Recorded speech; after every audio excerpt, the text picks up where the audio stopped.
وعلیکم السلام ورحمۃ اللہ وبرکاتہ۔ سوال یہ ہے کہ حافظہ تیز کرنے کے لیے کیا کرنا چاہیے؟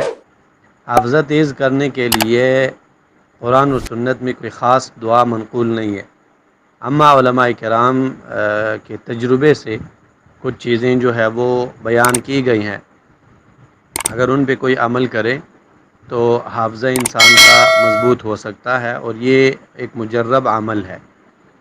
سب سے پہلے نمبر پہ انسان کے لیے جتنا بھی ممکن ہو گناہ کم کرنے چاہیے، اور کہتے ہیں کہ امام شافعی رحمہ اللہ اپنے استاد وکیع کے پاس جب آئے تو امام شافعی نے وکیع سے کہا کہ میں محسوس کر رہا ہوں کہ میرا حافظہ کمزور ہو گیا ہے، تو وکیع نے کہا کہ آپ گناہ چھوڑ دیں۔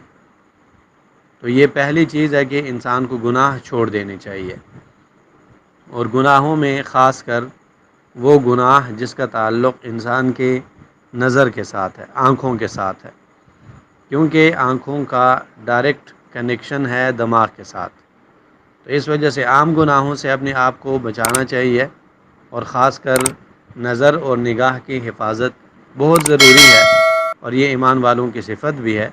اللہ سبحانہ و تعالیٰ نے قرآن عظیم الشان میں ارشاد فرمایا ہے کہ ایمان والے وہ لوگ ہیں جو اپنے نگاہوں کی حفاظت کرتے ہیں۔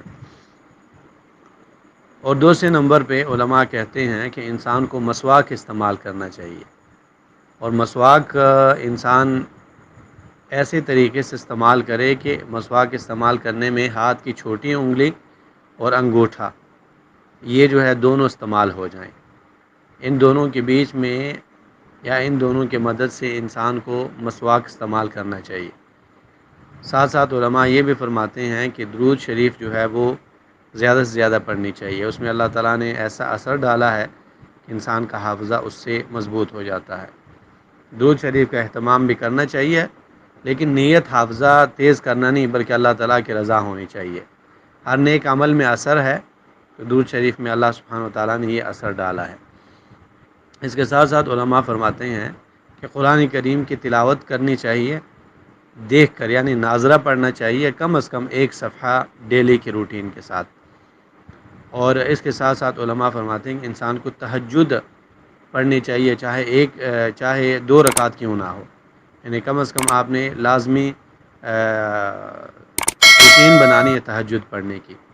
تو یہ بھی نیک عمل ہے، اس میں مقصد اللہ تعالیٰ کی رضا ہونی چاہیے۔ باقی اعمال میں اللہ تعالیٰ نے اثر ڈالا ہے، انسان کا حافظہ جو ہے اس سے مضبوط ہو جاتا ہے۔ واللہ اعلم۔